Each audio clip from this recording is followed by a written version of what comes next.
Bonjour à tous, je suis ravi de vous retrouver. Aujourd'hui, j'avais envie de vous partager une observation de quelque chose qui peut parfois faire défaut au haut potentiel. Je dis bien parfois parce que j'imagine que c'est pas toujours le cas, mais c'est quand même quelque chose que je peux observer et qui ne fait que se confirmer avec le temps. Parce que c'est vrai qu'actuellement, j'accompagne de plus en plus de hauts potentiels. Grâce à mes vidéos, vous êtes de plus en plus nombreuses et nombreux à me contacter et c'est vrai que j'accompagne des personnes un petit peu de tout horizon. Donc j'imagine que vous allez vous reconnaître, mais c'est vrai que je prends beaucoup de plaisir à cela en plus parce que j'accompagne des personnes qui viennent de Suisse, de Belgique, qui habitent en Guadeloupe, en Martinique récemment et puis même au Québec. Donc c'est vrai que c'est vraiment top pour moi parce que des fois, vous me faites voyager avec vos accents, avec votre façon d'aborder les choses. Il y a quand même des différences en fonction des pays et des cultures. Donc vraiment pour moi, c'est top. Je me régale. Merci pour votre confiance. Mais voilà, le fait d'accompagner de plus en plus de hauts potentiels, ça me permet d'identifier aussi davantage ce qui peut parfois vous manquer dans vos difficultés par rapport aux personnes traditionnelles.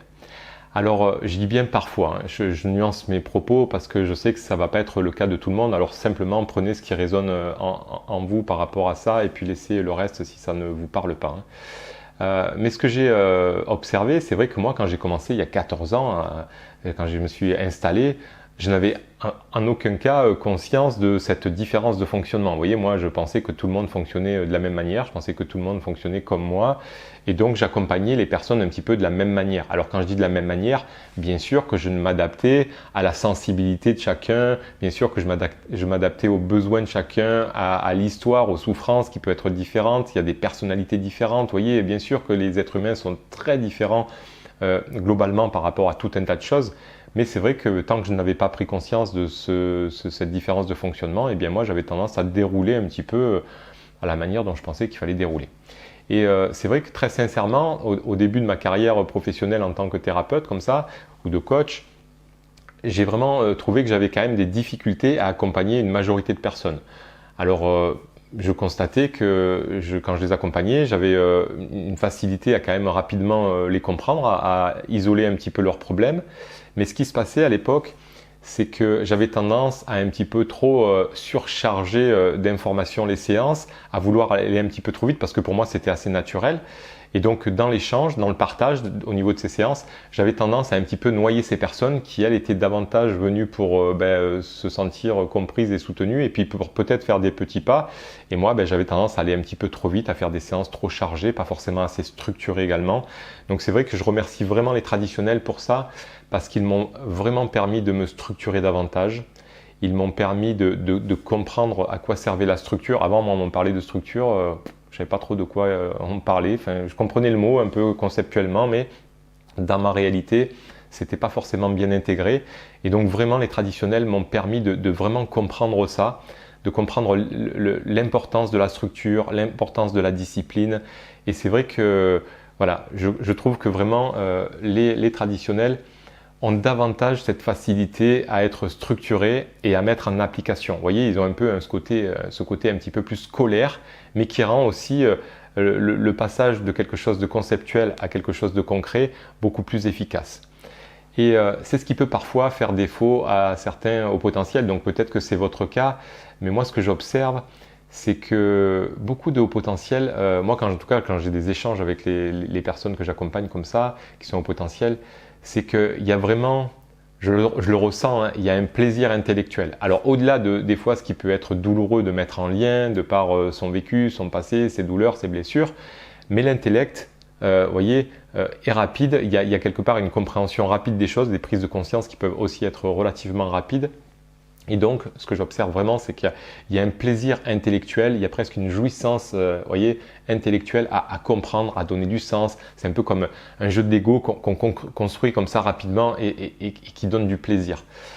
Et ce qui peut faire défaut, par contre, c'est une fois qu'il y a eu ces prises de conscience, c'est la mise en application. Un peu comme si le cerveau du haut potentiel, à ce moment-là, allait rester sur cette configuration de dire « Ah ben ça va, c'est super, j'ai compris, donc maintenant…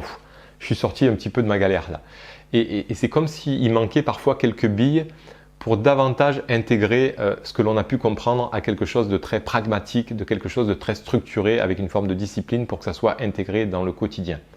Alors je vais vous donner encore un petit exemple pour que ça soit peut-être plus clair pour vous, mais j'accompagne quand même assez régulièrement les traditionnels et notamment sur le thème de l'estime. Et quand j'accompagne les personnes traditionnelles sur le thème de l'estime, souvent, c'est un petit peu une découverte pour elles de constater qu'elles manquent d'estime. Souvent, ces personnes n'avaient pas forcément conscience qu'elles pouvaient manquer d'estime. Et donc, quand elles le découvrent, elles sont étonnées.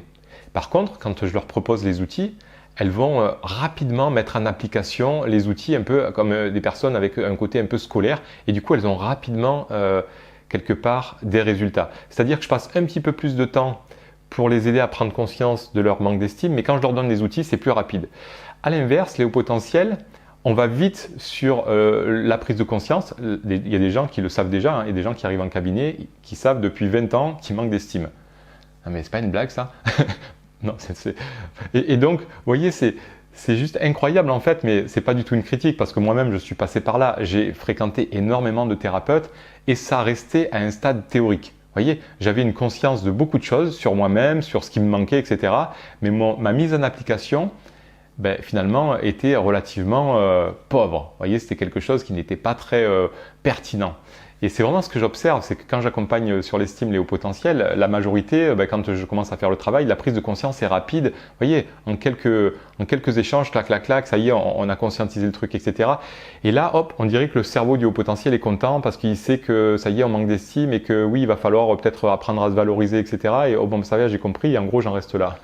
Mais pas du tout. Non, non, non, on n'en reste pas là du tout.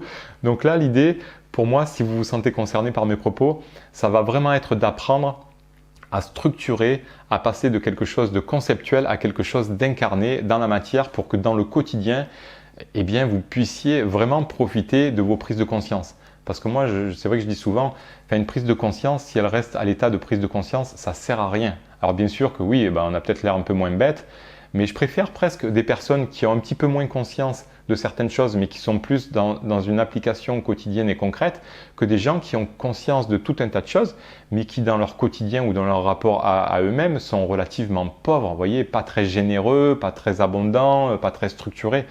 Donc voilà, si mes propos vous parlent, bien le travail aussi pour moi de beaucoup de hauts potentiels, peut-être un peu plus les HPE que les HPI, mais je suis sûr que même pour les HPI, il y a des fois, les gens vont se sentir relativement structurés dans leur réussite professionnelle. Vous voyez, il y a beaucoup de HPI qui ont très bien réussi professionnellement. Donc, c'est qu'il y a de la structure, c'est qu'ils sont capables de mettre des actions concrètement en place, etc.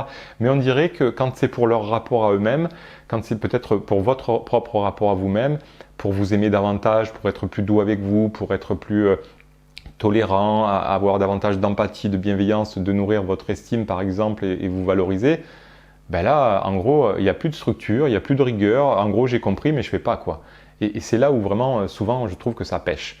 Donc, essayez de peut-être cheminer sur cette observation. Si vous la partagez, n'hésitez pas à me mettre un commentaire par rapport à ça. Et surtout, essayez de passer vraiment concrètement. Alors moi, c'est vrai que quand j'accompagne, je mets vraiment des stratégies en place pour qu'on passe de quelque chose de conceptuel à quelque chose de concret. Et je sens vraiment que cette étape pour le haut potentiel est un peu frustrante parce qu'une fois qu'il a compris, il a envie de passer à l'étape d'après et d'aller sur un autre sujet et de dérouler. Et moi là, je mets le frein et je dis top, on se calme, on se calme et on structure jusqu'à ce que ça soit vraiment acquis et qu'on soit sûr que dans le quotidien, ça va être mis en place. Voyez. Donc voilà. Regardez un petit peu dans votre parcours de vie, dans votre quotidien, le décalage entre votre théorie, entre votre niveau de conscience et ce que vous pouvez appliquer et peut-être chercher à réduire un petit peu cet écart-là. Peut-être de moins intellectualiser, peut-être de moins rechercher, mais de davantage appliquer et intégrer dans votre quotidien. En tout cas, n'hésitez pas à laisser un petit commentaire si cette vidéo vous a parlé, si vous avez des anecdotes ou autres. N'hésitez pas également à vous abonner si ce n'est pas encore fait, à éventuellement activer les notifications. Alors moi le premier, je les active quasiment jamais, mais si vous êtes dans une quête de comprendre et de mieux vivre, finalement peut-être activez-les momentanément sur les vidéos qui pourraient vous parler. Parce que ce que j'ai aussi observé, c'est que parfois dans les vidéos que je vais faire, il y a des sujets peut-être qui ne vont pas vous parler. Vous voyez, par exemple, peut-être que les vidéos sur le couple, peut-être que ça ne va pas vous intéresser. Mais ce que je fais quand même souvent, c'est que dans les vidéos sur le couple, j'amène toujours de toute façon un peu de contenu pour quand même expliquer la logique, la dynamique intérieure du haut potentiel. Et donc, c'est des choses que vous pourriez récupérer dans ces vidéos, même si le sujet ne vous parle pas, mais que vous pourriez quand même réinjecter dans un domaine de vie différent, comme le domaine professionnel, affectif, amical ou je ne sais pas quoi, vous voyez. Donc, bon bref, j'arrête là. Je vous souhaite une bonne réflexion et surtout une bonne mise en application. Réduisez un petit peu cet écart-là. Et puis moi, je vous dis à très bientôt pour de nouvelles vidéos. Et puis, prenez soin de vous. Bye bye.